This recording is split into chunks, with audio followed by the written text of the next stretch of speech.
Good afternoon and welcome to United TV. This is for our 3 p.m. session. It is Bariatric Friday. As you know, we covered various topics in this, and uh, some of them directly involves the bariatric surgery, but there are some actually everyone can benefit from. So, intermittent fasting is one of the tools that we utilize in bariatric surgery, but we also, for in the non-bariatric domain, we also utilize this. Personally, I am, and I know Dr. Irgau does, Yep. and we are going to go through this. And there are some videos that we have done before, so we'll bring some new updates. And then utilization of intermittent fasting in the bariatric process is going to be our main focus, but we'll talk about some other issues since this is about the metabolic issue. It's not just someone being having morbid obesity. That's why I think everyone's understanding what intermittent fasting is and how it's utilized in the bariatric surgery process. So, Dr. Gao, how are you doing? And I apologize, we started a little bit late. No problem at all. I am doing well, and I'm very happy to be back on our wonderful session, Bariatric Friday. So, intermittent fasting, again, as I mentioned, it's a tool, and there are different options that people can do. Right now, today, well, this week I did cheat a little bit, but today, what time is it? 3:20. My last meal was around 9:30 last night. So I am a little bit hungry. Hopefully, if Anne is watching, maybe she can order me some stuff because I need to eat after this, or I may have one of the Robert chocolate puddings. So um, the 16 to 8, like 16-hour fasting, 8-hour eating. Well, of course, this 8 hour is not, it's a window. It's not just fully eating. And then, or 5 to 2, this is a normal 5 days and restrict the calories, and 2 non-consecutive days. So I think what I'm doing is between the 16/8 and the 5 2. So Monday through Friday, I definitely do it. Well, I try my best to do it. So let's just put it in that way. And there's also 4-3 options. This is fasting every other day. So there are so many different ways. So Dr. Gao, from the clinical standpoint, when you and I we first covered this one, it was probably 3 years now. So uh, would like to kind of talk to you about how we are utilizing this in the bariatric surgery process, and when do you actually decide to do that with our patients? Thank you. So, essentially, when we talk about intermittent fasting, we are giving a label to a practice which was actually normal human practice before modern life, Hmm. right?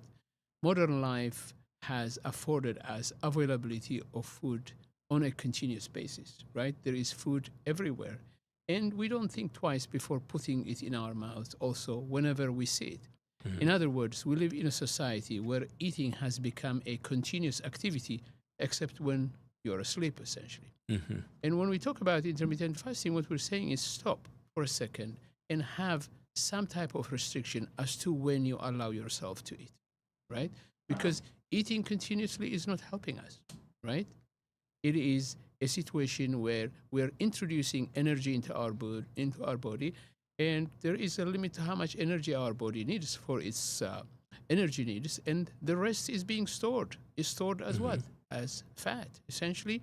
And excess fat is what is causing obesity. And we talk all the time about the risks of obesity. So, one way to look at intermittent fasting really is to say to ourselves, how do we defend ourselves from the pervasive presence of food Hmm. continuously throughout our waking hours? Well, intermittent fasting is a conscious effort to avoid eating continuously, right? So think about this, Kamal. If you have a car that takes about has a tank that Hmm. takes about 12 gallons, you fill it up, right? And this car is supposed to go maybe about 30 to 40 miles per gallon, right? A good energy uh, saving car, right? But if you take this car and fill it up at every gas station that you come across, right? Every 2 miles, every 3 miles, of course you will never run out of gas, but it's a very inefficient way of going about it, right? But that's what we're doing to our body by eating continuously, right? So we're saying, let's consciously introduce some limit as to the hours we're going to eat. That is what intermittent fasting is.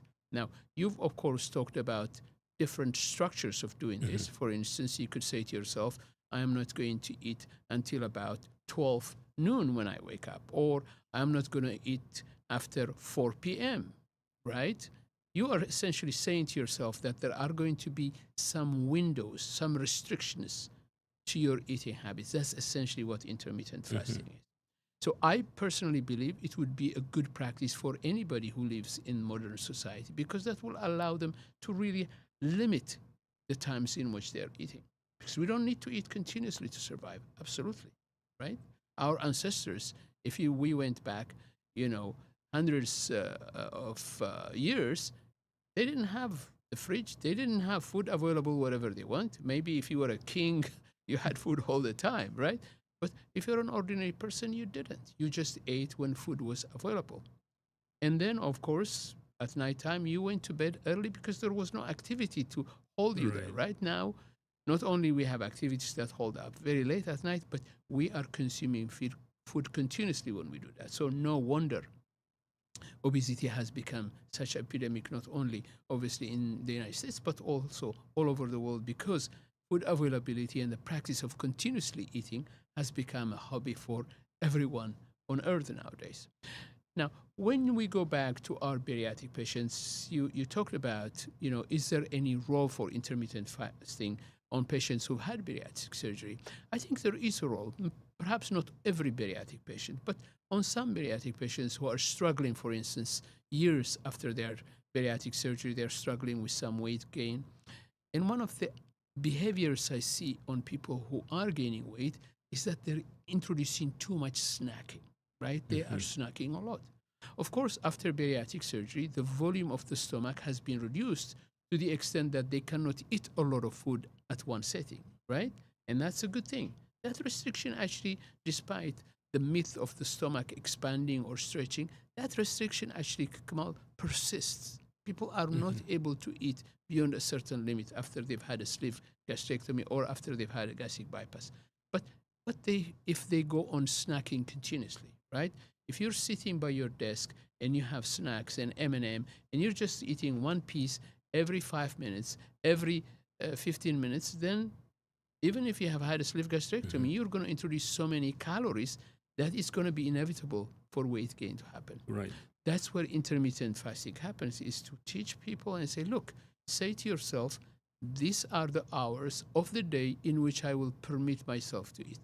All the other hours, I'm just going to drink water. I am not going to eat. So I do believe that intermittent fasting is a very important concept as an additional tool to many of our bariatric patients. And once you are able to start, so it's actually easier. And you don't have to do. When you and I started, is it almost 3 years now?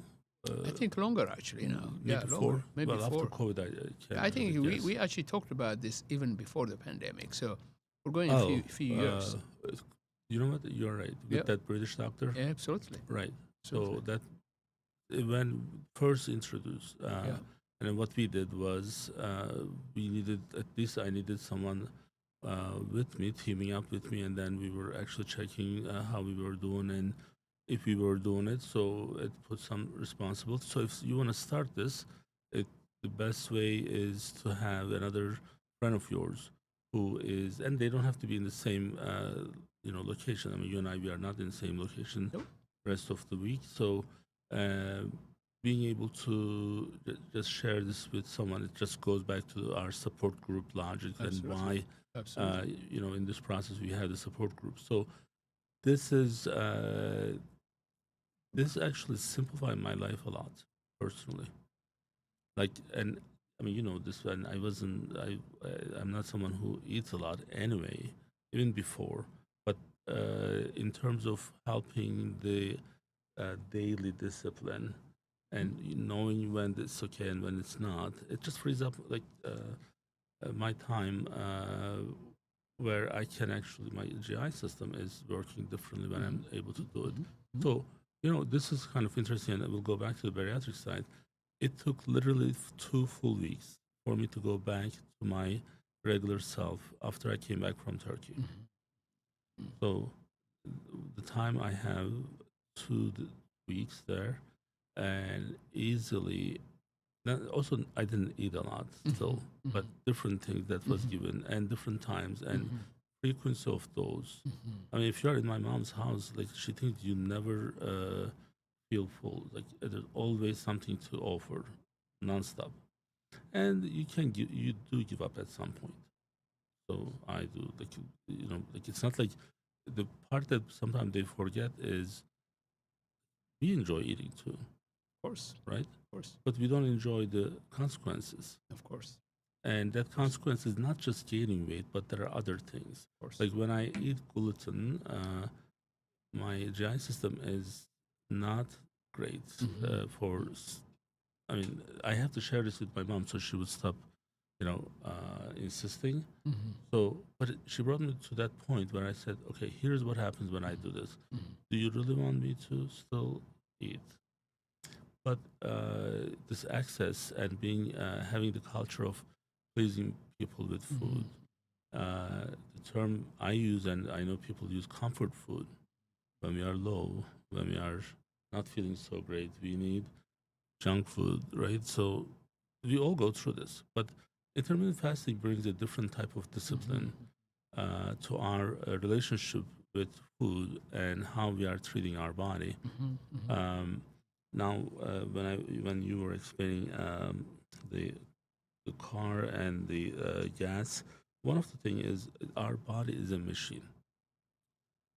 So, and it has its normal term, life term, right? And some people are gonna age earlier than the others based on how they use their bodies. So, and this system works in a very different, unique way, where even if I have some snack, it does the same thing that it does if I had the entire turkey. Yep. Yep. So the work it needs to do doesn't change. Yep. Yep. So like my example of there's a little thing that I wanna heat up, and then I can put it in the microwave for 10-20 seconds, or I can turn the oven for 1 hour and just waste the time and energy, and we don't need that. So that, like, understanding those, and I think person as they are doing it, they should be looking all of our videos in this one, but they should also watch some of the other videos from the physicians, and it's going to change people's understanding of their relationship with food, at least from my point. But you actually were one of the first people who believed that we could actually use this tool in our bariatric process, because we have patients with high BMIs and other reasons that they may not be able to do certain things. Can you actually elaborate that a little bit? How did you do Absolutely, absolutely. So in pre-bariatric, in preparation for bariatric surgery, I don't do it as much as I do post-bariatric surgery. But there are patients, for instance, who may be looking at bariatric surgery months, after the consultation, well, because their schedule doesn't, for instance, allow for them to have surgery right after they've seen me. This could be, for instance, somebody who works in a school system and they're seeing me, let's say, in February, and then they decide to have their surgery maybe in June or July when there is a break. Well, so we have a number of months to prepare. And if they're starting with a really very high weight and we want to come down, and if they're open to the idea, particularly if one of the, issues they have is ongoing snacking, I introduce this idea of intermittent fasting to them, and very often, it works very well. It gives them structure. Of course, I do put an emphasis about the importance of making sure that they have adequate nutrition, right? There is eating and there is nutrition, right? Nutrition is obviously paying attention to some important components of what they're eating, whether it's their protein intake, whether they are micronutrients, the vitamins, the minerals, and so forth. It's important. But the other part that is very important in intermittent fasting is adequate hydration, for instance, right?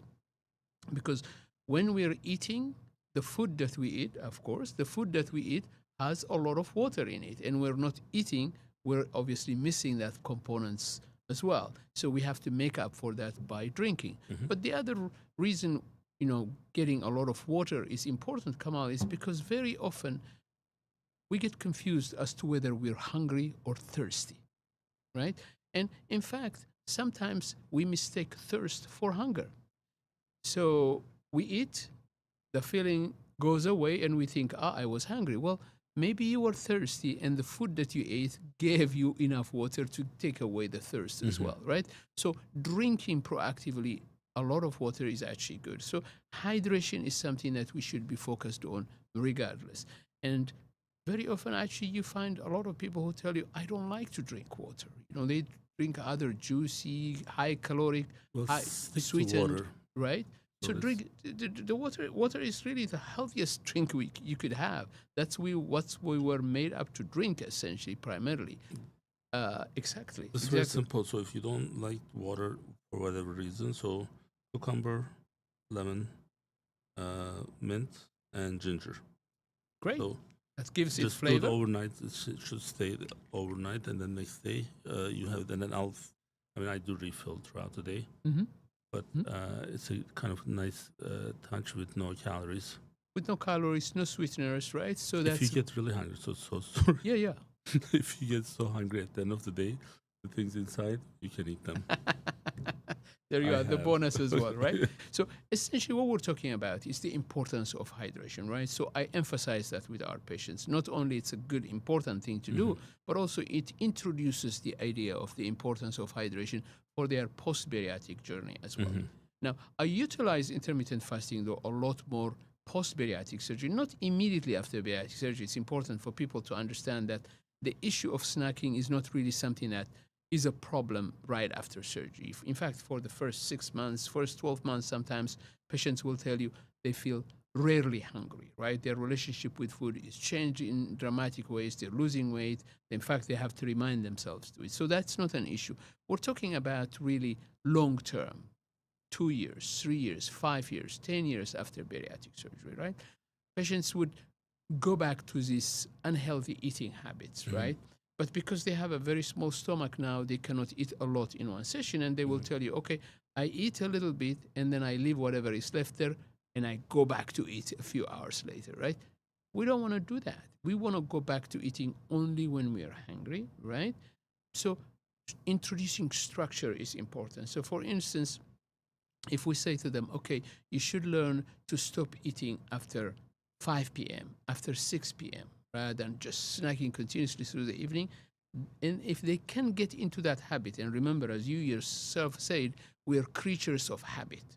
Absolutely. Whether they are good habits or bad habits, they're all habits, right? So if you introduce these good habits, they will become habits. They will become second nature, right? And it's not going to be difficult to continue. It's a discipline, absolutely. So I do use this with my bariatric patients in the long term, and very often it will work very well. Because it will take them away from this continuous snacking. Another term that we utilize to describe this bad habit of snacking continuously is grazing, right? You're going around and you're putting into your mouth everything that you come across, right? Well, yes, your stomach will be able to accommodate it, but it doesn't necessarily mean it's a good thing, right? So getting them into a habit of giving their body a break of several hours, where insulin is not raised, where you're giving insulin sensitivity to improve, right, rather than insulin resistance. All these are important and good things. And there is also some evidence, Kamal, that says that by doing intermittent fasting, by expanding the hours in which you are not eating, you're actually giving your body time to do some cleanup in your cells. And that apparently decreases the potential for cancer as well, and therefore there is a potential of increasing the lifespan as well. Well, the overutilization of our body. It was like the reason I was saying this nonstop, the oven and the microwave and we keep, like, if you have a car, if you keep driving it and then you don't even stop for gas, and then somehow it's being put into the car. Now, just imagine that car is going to be, in 3 years, it's going to be old. Well, same thing with our bodies. Absolutely. So Absolutely. every time this whole mechanism has to work, it's reducing the Lifespan. lifespan. Yeah. So No that's that question. simple. So, and that's why actually this is originated from age prevention studies, but then they find out that one of the side effects is the weight loss. Yep.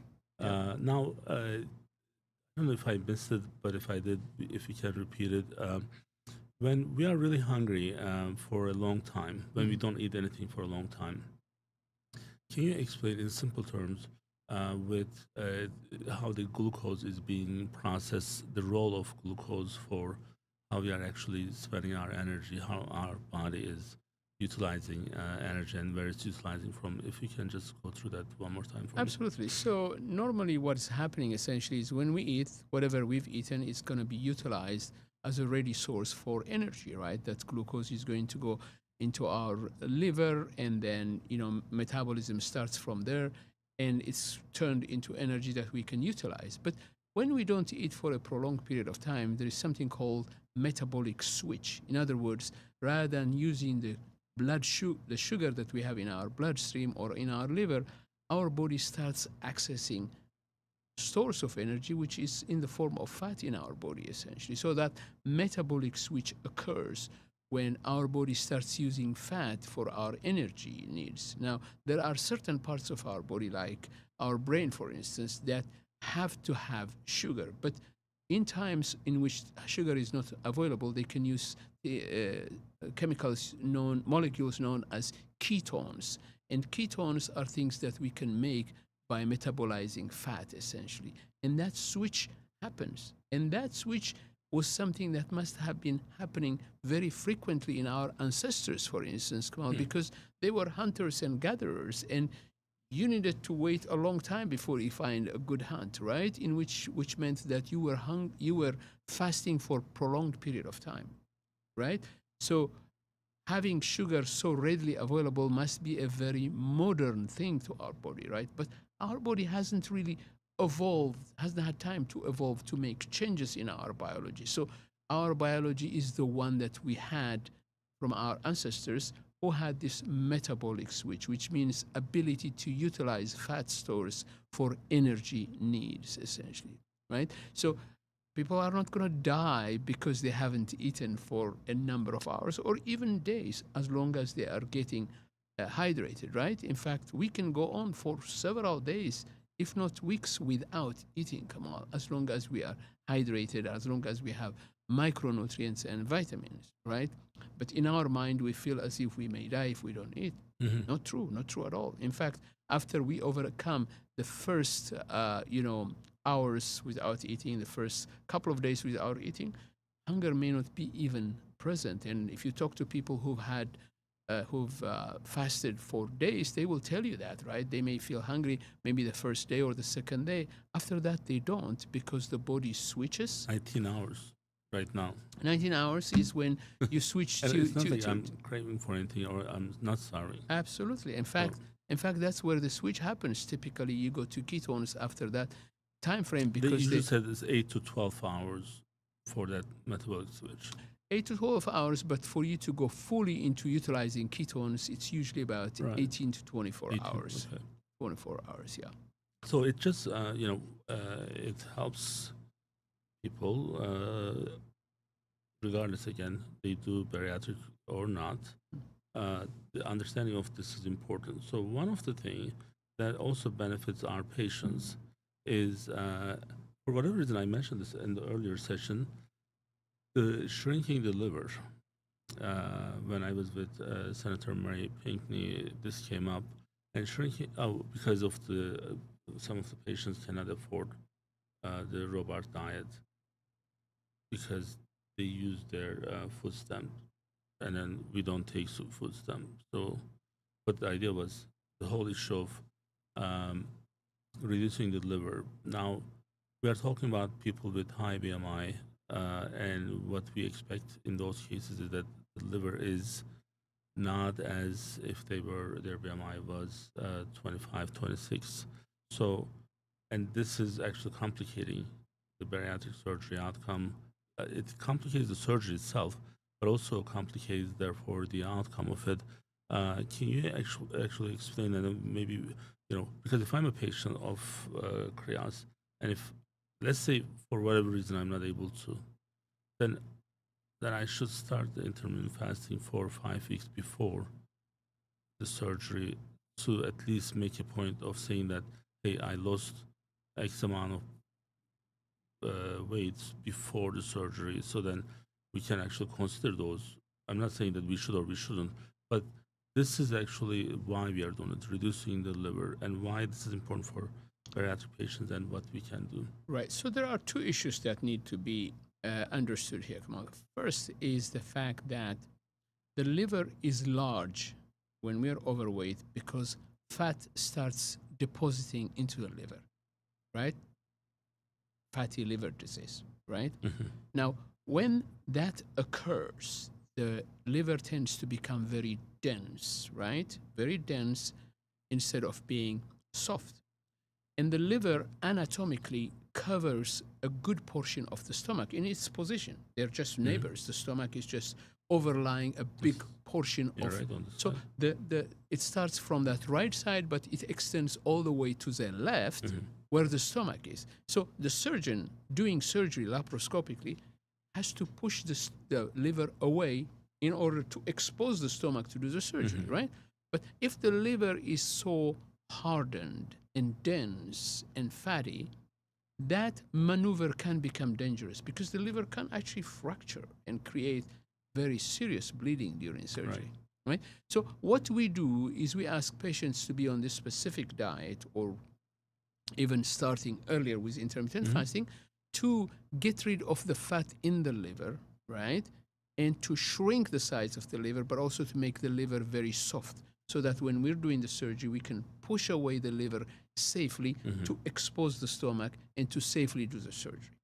This has been very, very important for bariatric surgeons. In fact, we at CHRIAS adopted this pre-surgery liver shrinking diet that you have called it really very early after we started doing bariatric surgery, and it has served us well, right? Because there were times early in our bariatric surgery practice, actually, where we had to abort surgeries because we could not expose the stomach. The liver was just too big and unyielding. We could not safely expose the stomach, And right? when you're in that situation, regardless of bariatric surgery or not, you have other complications from this large liver anyway. Yes, right? absolutely. So this is with regards to shrinking the liver for the purpose of bariatric surgery. But the other issue I want to address here, Kamal, is that a large and fatty liver is one of the manifestations of a very serious level of obesity, right? In other words, when you look at the deposition of fat in a person, right, there is the obvious fat that you see underneath the skin. Believe it or not, that actually is the least dangerous type of fat deposition. The other type of fat deposition is the one we have inside of our belly, which is called visceral fat. That is the metabolically active and really bad type of fat, right? But there is a third and even more dangerous type of fat accumulation, and that's the fat that accumulates in our liver, right? When our liver accumulates that, our liver becomes sick. And that is the source, really, of many of the problems that we have when we have a deranged metabolism. So, in fact, we were talking in our case conference the other day, if you remember, and we were saying, should we consider fatty liver disease as a serious complication of obesity, just like diabetes, just like hypertension? And the answer is absolutely yes, because that by itself is a source of many problems. So if you have somebody who may not have a very high BMI, and yet they have non-alcoholic fatty liver disease, that person is metabolically ill. That person should qualify for bariatric surgery as well. And this is also explaining why some people have liver problems if they drink way too much alcohol. So, yeah, absolutely. So traditionally, before obesity became an epidemic, right, liver disease was the reflection of excessive alcohol intake. Interestingly now, the same pattern of liver disease that we used to see just with alcohol, we're seeing is with obesity. We're seeing it as a result of excessive sugar eating, right? Which means really that maybe there is not very much difference between alcohol and sugar in terms of what they can do to our liver to make it sick. In fact, now in the United States, one of the very, very important reasons for liver transplant is non-alcoholic fatty liver disease. In other words, obesity is becoming a reason for liver transplant, for liver failure, when obesity really goes untreated for a long period of time. That's why we shouldn't wait for a person to have liver failure. We should take care of them by giving them an effective treatment for obesity, and bariatric surgery is one such treatment. And one last thing on this is, regardless of what you do, you have to have, especially for those patients who are preparing for bariatric, moderate exercise is needed, walking, keeping yourself active. Like, we cannot really rely on any of these things on their own. Like, just one thing and I'm going to do, and, like, this is the disappointment phenomena on weight loss medications, because people think that I will just take this and then my life will change. There's no magic pill. We keep saying this for several years now. And then log your activities and log your fasting breaks. So this also helps you to kind of see everything in front of you. Mm-hmm. So, and hopefully this would help those who are looking for different ways to help their process, and also those who don't have the problem, they can actually maybe benefit from doing this and understanding, and kind of delay the aging, right? Absolutely. So again, Dr. Irgau, thank you so much for joining us. My pleasure. This was a great session for us to be able to understand intermittent fasting, our metabolic switch, understanding liver issues, and with our real-time examples, I believe patients are already enjoying this a lot. This is Bariatric Friday. Next week, we'll be back with our new cycle starting. We'll be back with our bariatric surgery types. So until then, please stay united. Bye-bye. Bye. Take care.